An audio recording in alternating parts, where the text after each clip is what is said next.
YouTube channel. ಇವತ್ತು ನಾನು ಒಂದು ರೆಸಿಪಿದು ವಿಡಿಯೋನ ಮಾಡೋಣ ಅಂತ ಅಂದ್ಕೊಂಡಿದ್ದೀನಿ. ಏನಪ್ಪ ಅಂತ ಹೇಳಿದ್ರೆ ಹೋಮ್ ಮೇಡ್ ಚಟ್ನಿ ಪುಡಿನ ಮಾಡೋಣ ಅಂತ. ಅದಕ್ಕೆ ನಾನು ಏನೇನೆಲ್ಲ ಐಟಮ್ನ ತೊಗೊಂಡಿದ್ದೀನಿ, ನಾನು ಹೇಗೆ ಮಾಡ್ತೀನಿ ಅಂತ ಈ ವಿಡಿಯೋದಲ್ಲಿ ತೋರಿಸ್ತೀನಿ. ಸೊ ಎಲ್ಲೂ ಸ್ಕಿಪ್ ಮಾಡಿದೆ ವಿಡಿಯೋನ ನೋಡಿ.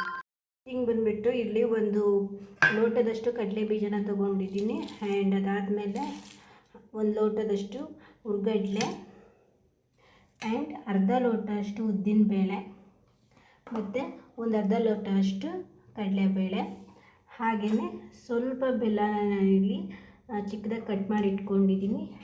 ಹಾಗೆಯೇ ಇಲ್ಲಿ ಒಣ ಕೊಬ್ಬರಿನ ತುರಿದಿಟ್ಕೊಂಡಿದ್ದೀನಿ. ಹಾಗೆ ಸ್ವಲ್ಪ ಹುಣಸೆ ಹಣ್ಣು, ಖಾರಕ್ಕೆ ಮೆಣಸಿನ್ಕಾಯಿ, ಕಲರ್ಗೆ ಬ್ಯಾಡಿಗೆ ಮೆಣಸಿನ್ಕಾಯಿ, ಹಾಗೆ ಸ್ವಲ್ಪ ಕರಿಬೇವು ಸೊಪ್ಪನ್ನ ರೆಡಿ ಮಾಡಿ ಇಟ್ಕೊಂಡಿದ್ದೀನಿ. ಸೊ ಇಷ್ಟು ಐಟಮ್ ಬೇಕಾಗುತ್ತೆ.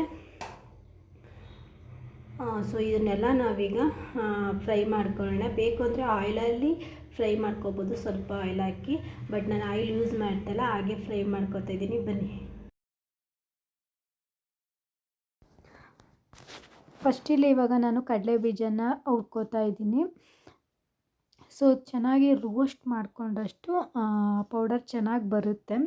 ಸೊ ಇಲ್ಲಿ ನಾನು ಕಡಲೆ ಬೀಜ, ಹಾಗೆ ಕಡಲೆ ಮತ್ತು ಉದ್ದಿನಬೇಳೆ, ಕಡಲೆಬೇಳೆ ಮತ್ತು ಎಲ್ಲನೂ ಕೂಡ ಸಪ್ರೇಟೇ ಹುರ್ಕೋತಾ ಇದ್ದೀನಿ. ಅದಾದಮೇಲೆ ಬ್ಯಾಡಿಗೆ ಮೆಣಸಿನ್ಕಾಯಿ ಮತ್ತು ಒಣಮೆಣ್ಸಿನ್ಕಾಯಿ, ಕರಿಬೇವು ಸೊಪ್ಪು ಜೊತೆಗೆ ಒಂದು ಗೆಡ್ಡೆಯಷ್ಟು ಬೆಳ್ಳುಳ್ಳಿನ ಒಟ್ಟಿಗೆ ಫ್ರೈ ಮಾಡ್ಕೋಬೇಕು. ಫ್ರೈ ಮಾಡಾದಮೇಲೆ ಹುಣಸೆಹಣ್ಣ ಬೇಕು ಅಂದರೆ ನೀವು ಸ್ವಲ್ಪ ಬಿಸಿ ಮಾಡಿ ಹಾಕೋಬೋದು, ಇಲ್ಲ ಅಂತಂದರೆ ಡೈರೆಕ್ಟ್ ಹಾಗೇ ಹಾಕೋಬೋದು. ಸೊ ನಾನಿಲ್ಲಿ ಕೆಲವೊಂದು ಕ್ಲಿಪ್ಪಿಂಗ್ಸ್ ಮಿಸ್ ಆಗೋಗಿದೆ. ನಾನು ಪೌಡ್ರ್ ಮಾಡಿದ್ದು ಮತ್ತು ಆ ಪೌಡ್ರ್ ಎಲ್ಲನೂ ಕೂಡ ನಾನು ಸಪ್ರೇಟ್ ಪೌಡ್ರ್ ಮಾಡ್ಕೊಂಡು ಮಿಕ್ಸ್ ಮಾಡಿದ್ದೆ, ಆ ಕ್ಲಿಪ್ಪಿಂಗ್ ಮಿಸ್ ಆಗೋಗಿದೆ.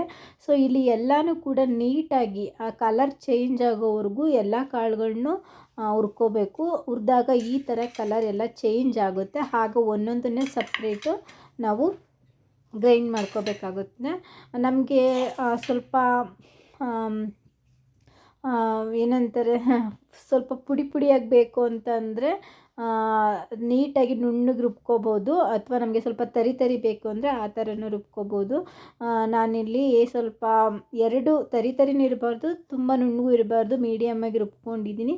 ಸೊ ಇದು ಬಿಸಿ ಅನ್ನದ ಜೊತೆಗೆ, ದೋಸೆಗೆ, ಚಪಾತಿಗೆ ಮತ್ತು ಎಲ್ಲರೂ ಹೊರ್ಗಡೆ ಹೋದಾಗ ಕ್ಯಾರಿ ಮಾಡೋಕ್ಕೆ ತುಂಬ ಈಸಿ ಇರುತ್ತೆ, ತುಂಬ ಟೇಸ್ಟಿಯಾಗಿರುತ್ತೆ, ಹಾಗೆ ಹೆಲ್ತಿ ಕೂಡ ಇರುತ್ತೆ. ಸೊ ನಿಮಗೆ ಏನಾದರೂ ಈ ವಿಡಿಯೋ ಪೂರ್ತಿಯಾಗಿ ಇಷ್ಟ ಆಗಿದ್ದರೆ ಒಂದು ಲೈಕ್ನ ಮಾಡಿ. ಹಾಗೆ ಈ ವಿಡಿಯೋನ ನಿಮ್ಮ ಫ್ಯಾಮಿಲಿ ಆ್ಯಂಡ್ ಫ್ರೆಂಡ್ಸ್ಗೆ ಶೇರ್ ಮಾಡಿ. ಆ್ಯಂಡ್ ಎವ್ರಿಡೇ ವೀಡಿಯೋಸ್ನ ಹಾಕಬೇಕು ಅಂತಲೇ ಅಂದ್ಕೊಂಡಿದ್ದೀನಿ. ಸೊ ಸ್ಟಾರ್ಟ್ ಮಾಡಿದ್ದೀನಿ, ನೋಡೋಣ ಹೇಗೆ ಹೋಗುತ್ತೆ ಅಂತ.